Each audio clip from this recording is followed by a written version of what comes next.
क्षेत्र में हेरोइन मिली है। करीब 8 करोड़ की हेरोइन बरामद की गई। खेत से बरामद हुई 1 किलो से ज्यादा की हेरोइन। पुलिस और बीएसएफ सहित अन्य सुरक्षा एजेंसियां मौके पर पहुंची हैं। पाक की ओर से ड्रोन के जरिए ये हेरोइन भेजी गई थी। बॉर्डर क्षेत्र में सर्च अभियान लगातार जारी है। एक बार फिर पाकिस्तान का पर्दाफाश हुआ। पाकिस्तान लगातार तस्करी करता रहा है हेरोइन की, और जाहिर तौर पर ड्रग्स यहां पर ड्रोन के जरिए भेजी जाती है। और वही एक बार फिर बरामदगी ड्रोन की भी हुई है और हेरोइन की भी हुई है। 8 करोड़ की हेरोइन बताई जा रही है। 1 किलो इसका ज्यादा इसका वजन है। तो खाजूवाला क्षेत्र में हेरोइन मिलने का पूरा मामला सामने आया है। करीब 8 करोड़ की हेरोइन बरामद की गई है। हम तस्वीर भी आपको दिखा रहे हैं। खेत से बरामद हुई है ये हेरोइन। 1 किलो 665 ग्राम हेरोइन बताई जा रही है। पुलिस और बीएसएफ सहित अन्य सुरक्षा एजेंसियां जो है इसे अपने कब्जे में लेकर आगे पूरे मामले की जांच कर रही है। करीब इसकी कीमत 8 करोड़ रुपए बताई जा रही है। तो खेत से बरामद हुई आप देख सकते हैं 1 किलो 665 ग्राम इसका वजन है। पुलिस और बीएसएफ सहित अन्य सुरक्षा एजेंसियां मौके पर पहुंची हैं और बताया जा रहा है कि ड्रोन की मदद के जरिए हेरोइन को पाकिस्तान की तरफ से भेजा गया। हालांकि इस तरह की हरकत वो कई बार करता रहा है, यानी कि तस्करी के जो तार हैं वो पाकिस्तान से जुड़े हुए हैं और यहाँ के जो पैडलर्स होते हैं, तस्कर होते हैं, उनके साथ पूरी तरह से एक तरीके से पहले से ही तय होती है पूरी डील और फिर अलग अलग राज्यों में इस हेरोइन को, ड्रग्स को भेजा जाता है। लेकिन ये किसी के हाथ पड़ती उससे पहले ही सुरक्षा एजेंसियों ने इसे अपने कब्जे में ले लिया। अब कोशिश यही होगी कि आखिरकार कहां तक इसके तार जुड़े हुए हैं, तस्करी कहां होनी थी, कौन लोग इसमें संलिप्त हैं, इसकी जांच पड़ताल की जाए और वहां तक पहुंचा जाए। विक्रम संवाददाता फोन लाइन पे इस वक्त हमारे साथ है। विक्रम, एक बड़ी हेरोइन की खेप बरामद हुई है, अभी तक की जानकारी में क्या सामने आया? जी बिल्कुल, देखिए ये पाक की तरफ से एक बार फिर नाकाम हरकत जो है बॉर्डर क्षेत्र में देखने को मिली है। इससे पूर्व भी जो है ये जो खाजूवाला क्षेत्र है वहां पर इस तरह से हेरोइन को ड्रॉपिंग किया गया है। अभी तक यही माना जा रहा है कि ड्रोन के माध्यम से यहाँ पर डाली गई है और क्योंकि देर रात को जब ये किसान अपने खेत में पानी देने गया था तब इसे ये पैकेट दिखा और उसके बाद पुलिस और बीएसएफ को इसकी सूचना दी गई है। साथ में दूसरी जो सुरक्षा एजेंसियां हैं वो सब लगे हुए हैं और अभी पूरे क्षेत्र में जो है पुलिस और बीएसएफ सर्च अभियान चला रही है कि कहीं और भी तो इस तरह से ड्रॉपिंग नहीं हुई है। करीब 1 किलो 665 ग्राम ये हेरोइन है और करीब करीब 8 करोड़ रुपए इसकी कीमत आकी जा रही है। फिलहाल जो है पुलिस सर्चिंग में लगी हुई है और उसके बाद ही ये सारी चीजें पता लगाई जाएगी कि कहाँ से इस हीरोइन को भेजा गया है और कौन लोग हैं जो इसे यहाँ पर ड्रॉप करवा रहे थे। और क्योंकि इस तरह से पहले भी पुलिस ने पंजाब के कुछ लोगों को, जो स्थानीय यहाँ के तस्कर हैं, उन्हें भी गिरफ्तार किया था। तो इस एरिया में ये किसने ड्रॉप करवाई है और क्या है, ये पूरी चीजें जो है निकल कर सामने आएगी। लेकिन सुरक्षा अभी वैसे भी बॉर्डर एरिया में टाइट है क्योंकि 15 अगस्त का पर्व आने वाला है। 14 अगस्त को सीएम का भी दौरा खाजूवाला में है। तो ऐसे में पुलिस और सुरक्षा एजेंसियां पूरी तरीके से मुस्तैद है और इस पूरे मामले की जांच में जुटी हुई है। जी बहुत बहुत शुक्रिया विक्रम, तमाम जानकारी हम तक पहुंचाने के लिए। तो मुख्यमंत्री की आगमन को लेकर तैयारियां भी तेज है, इसलिए सुरक्षा एजेंसियां पहले से अलर्ट मोड पर थी और इस बीच हेरोइन का मिलना, जाहिर तौर पर पूछताछ का सिलसिला अब आगे लंबा चलने वाला है। चलिए खबरों में आगे बढ़ते। पूर्व मुख्यमंत्री के सुरक्षाकर्मी हेड कांस्टेबल राजकुमार यादव को पेपर लीक मामले में गिरफ्तार किया गया है। एसओजी राजकुमार, उसके बेटे भरत और प्रोबेशनर एसआई सत्येंद्र यादव से पूछताछ कर रही है। जांच में सामने आया कि राजकुमार ने आरपीएससी सदस्य बाबूलाल कटारा के करीबी शिक्षक कुंदन पांड्या से 1.5 लाख रुपए में पेपर खरीदा था। बाद में इसे साथी कांस्टेबल सत्येंद्र को 6 लाख रुपए में बेच दिया था। राजकुमार से मिले लीक पेपर को पढ़कर सत्येंद्र, भरत और रविंद्र ने परीक्षा पास की। फिलहाल रविंद्र फरार है और एसओजी उसकी तलाश में जुटी है।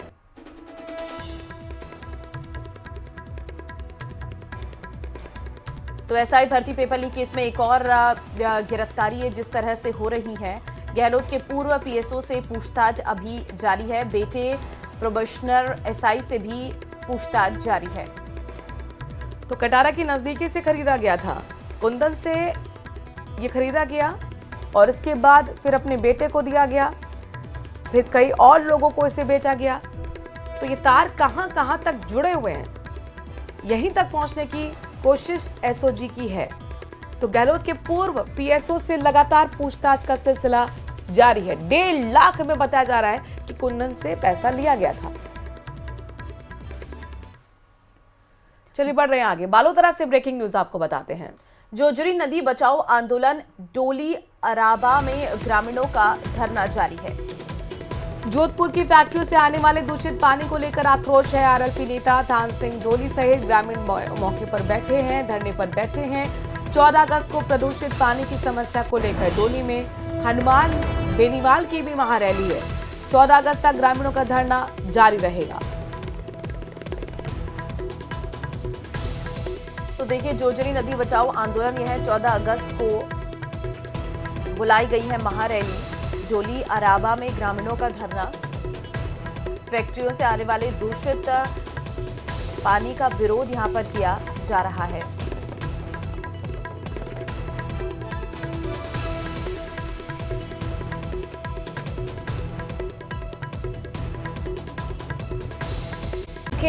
और ऐतिहासिक प्रयोग का केंद्र बनाने की तैयारी हो रही है। यहां पहली बार क्लाउड सीडिंग तकनीक का इस्तेमाल कर ड्रोन के जरिए कृत्रिम बारिश कराई जाएगी। खास बात ये बताई जा रही है कि देश में पहली बार किसी छोटे इलाके में इस तकनीक का प्रयोग किया जा रहा है। राजस्थान सरकार के साथ अमेरिका और बेंगलुरु की एक निजी कंपनी मिलकर इस परियोजना को अंजाम दे रही है। रामगढ़ बांध पिछले 19 साल से सूखा पड़ा है। इसे भरने और आसपास के इलाकों में जल संकट कम करने के उद्देश्य से ये योजना तैयार की गई है। कृत्रिम बारिश का ये नजारा आम जनता के लिए भी देखने का मौका रहेगा। इस मौके पर कृषि मंत्री किरोड़ी लाल मीणा और सरकार के कई वरिष्ठ अधिकारी भी मौजूद रहेंगे। रोशन संवाददाता फोनलाइन पे इस वक्त हमारे साथ है। रोशन, देश में पहली बार कृत्रिम बारिश होने जा रही है और राजस्थान के लोगों के लिए तो ये सबसे खास रहेगी। क्या तैयारियां हैं? देखिए, देश में कहा जा सकता है कि इससे पहले भी जो है कृत्रिम बारिश हुई है, लेकिन ये पहली बार होगा जब देश के अंदर एआई तकनीक के माध्यम से कृत्रिम बारिश होगी।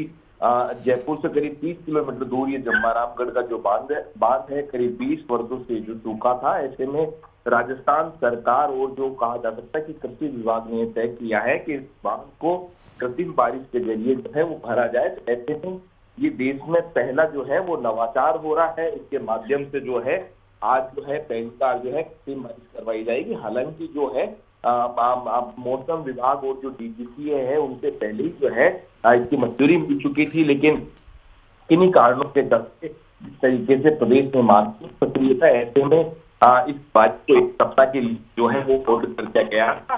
आज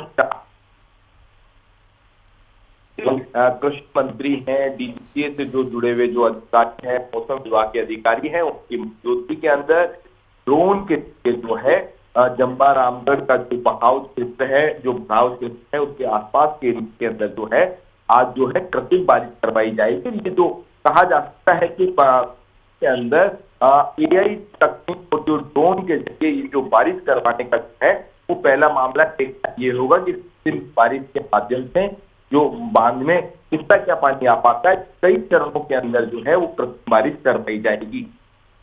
रोशन, अपने आप में पहली बार होगा, अद्भुत होगा, लोगों के लिए भी नया एक्सपीरियंस होगा कि आम लोग भी इस पूरे जहां भी बारिश होगी वो देख सकते हैं या उसके लिए कोई खास इलाका ही तय किया गया है? जी बिल्कुल, देखिए आम लोग भी जो है वो इस बारिश है वो देख सकते हैं। हालांकि जो जम्बारामगढ़ का जो है वो बड़ा जो है वो क्षेत्र है, कई किलोमीटर के अंदर जो जम्बारामगढ़ का जो है वो भराव वो है। तो ऐसे में कई जो ड्रोन है वो एक साथ हवा के अंदर जो है वो फ्लाई करेंगे और कहा जा सकता है कि जब जैसे ही जो रसायन का जो है वो आसमान में जो छिड़काव किया जाएगा उसके बाद में कृत्रिम बारिश जो है वो होगी। तो ऐसे में आम जन जो है वो भी जो कृत्रिम बारिश को देख सकते हैं। बहुत बहुत शुक्रिया रोशन, तमाम जानकारी हम तक पहुंचाने के लिए।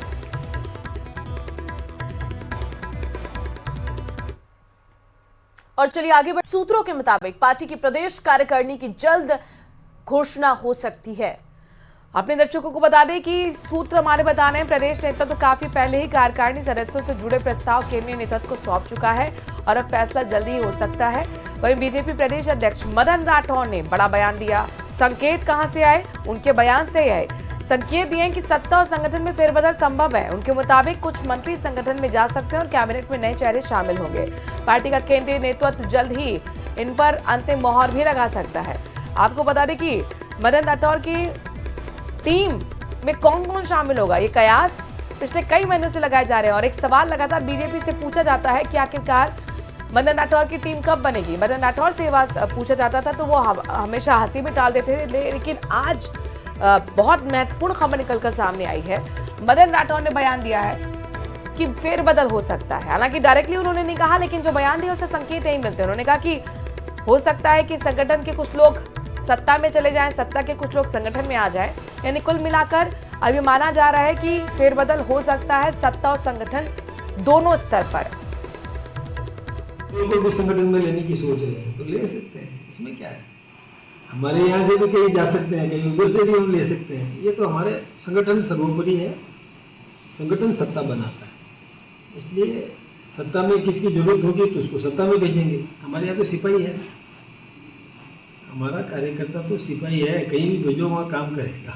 तो आने वाले समय में ऐसा परिलक्षित होता है कि जो अभी सत्ता में है वो संगठन में आ जाएंगे, संगठन में सत्ता में चले जाएंगे? भी क्यों नहीं, संगठन मतलब सिपाही को किस मोर्चे पे भेजना है ये तो संगठन तय करेगा ना। किस मोर्चे पर वो फिट होता है ये तो संगठन तय करेगा। तो ये काम कब तक है? वो आवश्यकता होने पर। चलिए खबरों में आगे बढ़ते हैं। झुंझुनू में मुख्यमंत्री भजनलाल शर्मा ने किसानों को बड़ी सौगात दी। उन्होंने किसान सम्मान निधि की राशि बढ़ाने का ऐलान किया है। सीएम ने कहा कि केंद्र की ओर से दी जा रही 6,000 रुपए की सम्मान निधि को राज्य सरकार ने 9,000 रुपए कर दिया है और आगे से बढ़ाकर 12,000 रुपए सालाना किया जाएगा। तो झुंझुनू में कल खास कार्यक्रम था। बड़ी राहत किसानों को दी गई थी। मुआवजा राशि सीधे खाते में डालकर, और वहीं से ये बड़ी घोषणा मुख्यमंत्री की तरफ से। उन्होंने कहा कि सम्मान निधि राज्य सरकार ने 9,000 रुपए कर दिया और आगे से बढ़ाकर 12,000 सालाना करने की तैयारी भी हो रही है। आपसे चुनाव से पहले वायदा किया था कि 6,000 को हम भी 12,000 करेंगे, 9,000 कर दिए, आगे इंतजार करिए, 12,000 होंगे, वो पैसा किसान को मिलेगा, ये भी हम कहना चाहते हैं। और हमने भी आपसे चुनाव से पहले वायदा किया था कि 6,000 को हम भी 12,000 करेंगे, 9,000 कर दिए, आगे इंतजार करिए, 12,000 होंगे, वो पैसा किसान को मिलेगा, ये भी हम कहना चाहते हैं। तो सीएम भजनलाल आज लेंगे कई अहम बैठकें। आर्मी डे परेड की तैयारियों को लेकर ये बैठक लेंगे। तो आज क्या कुछ कार्यक्रम रहेगा जरा ये जान लीजिए। दोपहर 12 बजे मुख्यमंत्री आवास पर ही महत्वपूर्ण बैठक होने वाली है। 1 बजे राइजिंग राजस्थान के एमओयू को लेकर समीक्षा बैठक भी मुख्यमंत्री ने बुलाई है। दिसंबर में होने वाले आयोजन की समीक्षा होगी। पीएचईडी की लंबित बजट घोषणाओं के क्रियान्वयन की समीक्षा होगी। शाम 4 से लेकर 6 बजे तक समीक्षा बैठक चलती रहेगी। तो बैक टू बैक मीटिंग का सिलसिला है मुख्यमंत्री का। ये तमाम मिनट टू मिनट कार्यक्रम आपको बता रहे हैं। सबसे पहले आर्मी डे परेड की तैयारी को लेकर बैठक होने वाली है।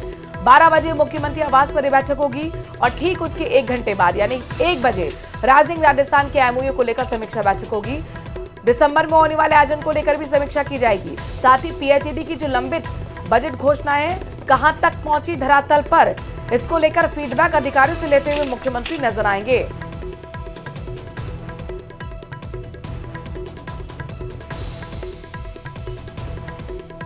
तो आर्मी डे परेड को लेकर तैयारियां भी जोर शोर से चल रही है। इसी को लेकर समीक्षा बैठक सबसे पहले आज 12 बजे होगी।